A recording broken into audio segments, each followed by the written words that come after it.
اذا حدث الرجل بالحديث، جب کوئی آدمی بات کرے، ثم التفت،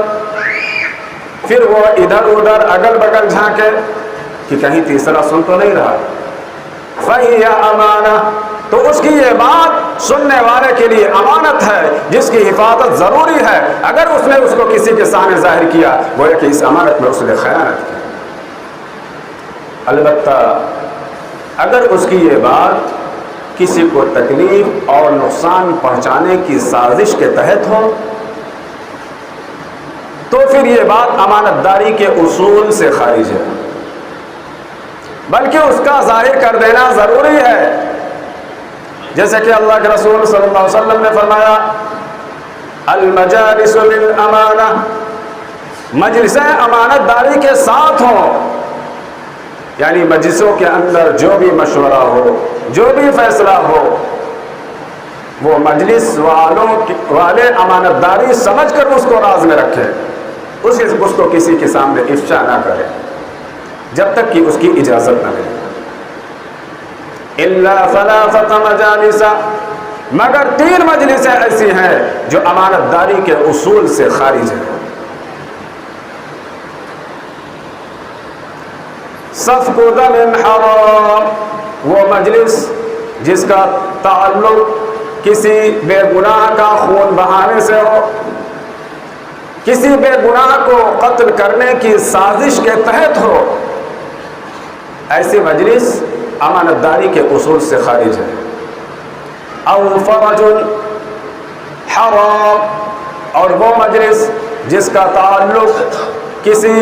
بے گناہ کی عزت آبرو لوٹنے سے ہو، ایسی مجلس بھی امانت داری کے اصول سے خارج ہے۔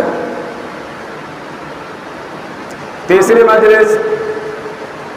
او اقتطاع مال بغیر حق، جس کا تعلق ناحق کسی کا مال چھیننے سے ہو، یہ مجلس بھی امانت داری کے اصول سے خارج ہے۔ ان 3 مجلسوں کے علاوہ جتنی بھی دنیا میں مجلسیں ہوتی ہیں وہ امانت داری کے ساتھ ہوں، ان میں جو بھی مشورہ ہو، جو بھی فیصلہ ہو، مجلس والے امانت سمجھ کر اس کو راز میں رکھیں۔